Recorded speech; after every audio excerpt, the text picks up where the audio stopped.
Hi, and welcome back. This week, I wanted to start off with a public service announcement, if you will. Hopefully, you've noticed some changes in the style and direction of the show, where we have on two medical experts. I call them our residents, if you will. Dr. Taryn Clark, who's a neurologist, and Dr. Jennifer Dragonette, who's a therapist.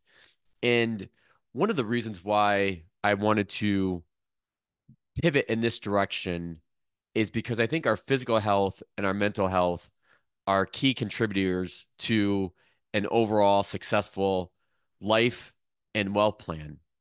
And that may be a head scratcher, but as you've gotten to know me over the years and you've come to know this family office firm that I built called TAMMA, where wealth planning, portfolio management, and tax preparation and planning are all under one umbrella, I think it really highlights the work and the pivot that I've done over the last 3 to 4 years, where 70 to 80% of what I do is more behavioral finance than actual finance.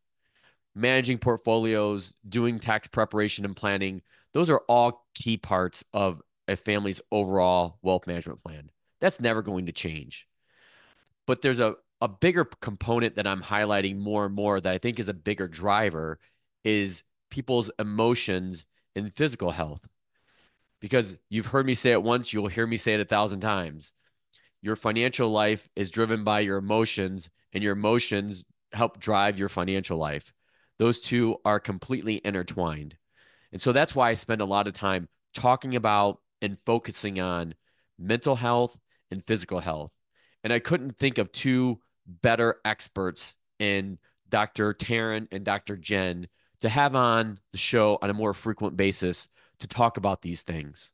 So, again, if you have topics that you would like to talk about or have us discuss, please reach out. Our website, tammacapital.com. You find all of our information there. And we we are here for you. We are here to discuss topics that you want to learn more about. It's a process of self-discovery. So with that, that ends the public service announcement of this episode. And speaking emotions, I want to dive into politics. Something, as you've probably heard me say before, I do my absolute best to keep out of people's portfolio. I work with Democrats, I work with Republicans, I work with independents. I do not have a feel or a strong feeling of who's going to win the next election. But it's something that people are talking about and asking me about as I go through this season of strategic reviews during planning season at TAMMA.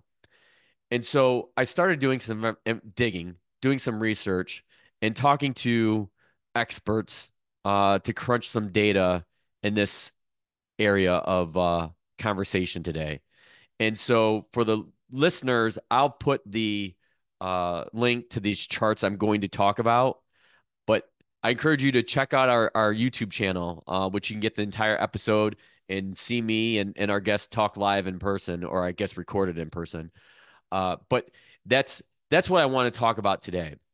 And spoiler alert, it does not really matter if it's a Republican or a Democrat in the White House. So let's dig into some details. So I'm going to share my screen here. So this first slide that I'm showing is a history going back to basically 1949, 1950, which is when the S&P 500 index essentially started. And there's 3 points or data points on this.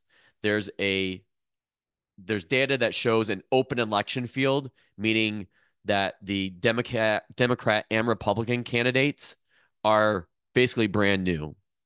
Then there's all election data, which whether you have an incumbent or not an incumbent or two knowns, which is kind of what we have this year with Donald Trump and Kamala Harris. And then you have the year-to-date performance through what are we looking at? Basically the middle of September. And by the time this recording comes out, it'll be almost the middle of October with a few more weeks to go in the election. But what I wanted to show this chart is because you can see that The only time we get negative returns, typically in an election year, is when we have an open field. And we don't have that this year. And a lot of people get really excited and emotional. There's that word again, emotional, and have this idea set in their mind. Well, it's an election year. We're going to have bad returns. It's going to be absolute chaos. And yeah, as you can see from the chart from this year, and again, apologize for those listening, but it's really showing that we had this strong start to the year.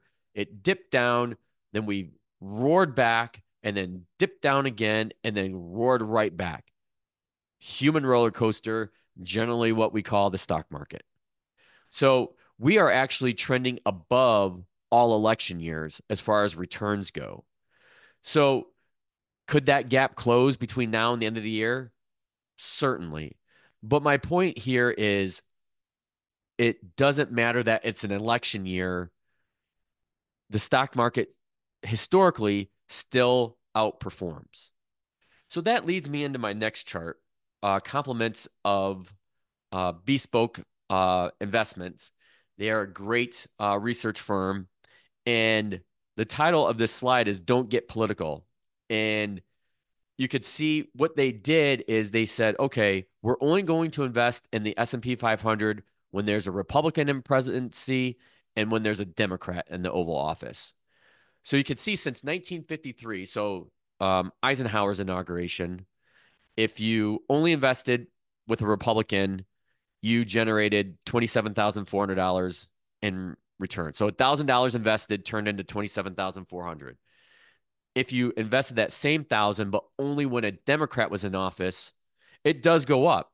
You actually make more, 61,800, which for most people they think is a head scratcher because most people have this idea that when a Republican is in office, the stock market does better. Well, this data kind of debunks that. But that's near it's neither here nor there. The chart on the right is the one that I really want people to focus on. Yes, while there's a difference between a Republican and a Democrat, the point of this chart is that should not persuade you to get in or out of the market because that $1,000 invested in 1953 turned out to be 1.69 million across all presidents. So regardless of who was in office, you wanted to stay invested no matter who was in office, Republican or Democrat. And I think that is very powerful, which is why I went visual with this episode, because sometimes a picture is worth 1,000 words.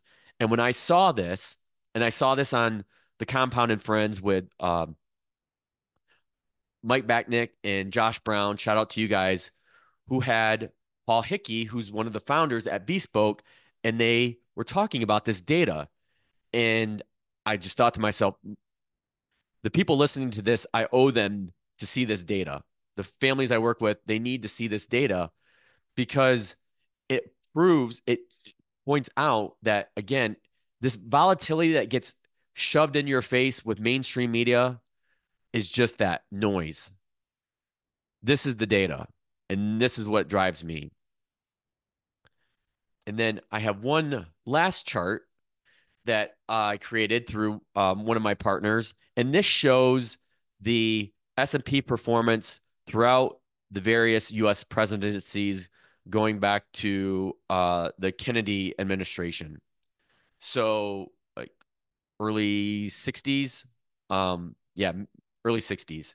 And so you could see this just highlights that point that I made from the last chart. It doesn't matter who's in office. The S&P 500 has withstood presidencies, scandals, wars, pandemics, recessions, you name it. It's just really resilient. And sometimes I have to stare at this chart on occasion to remind myself that time in the market is what matters the most, not timing the market. So, again, keeping politics out of the portfolio is really critical for ultimate success. That's all I have this week. We'll see you next time.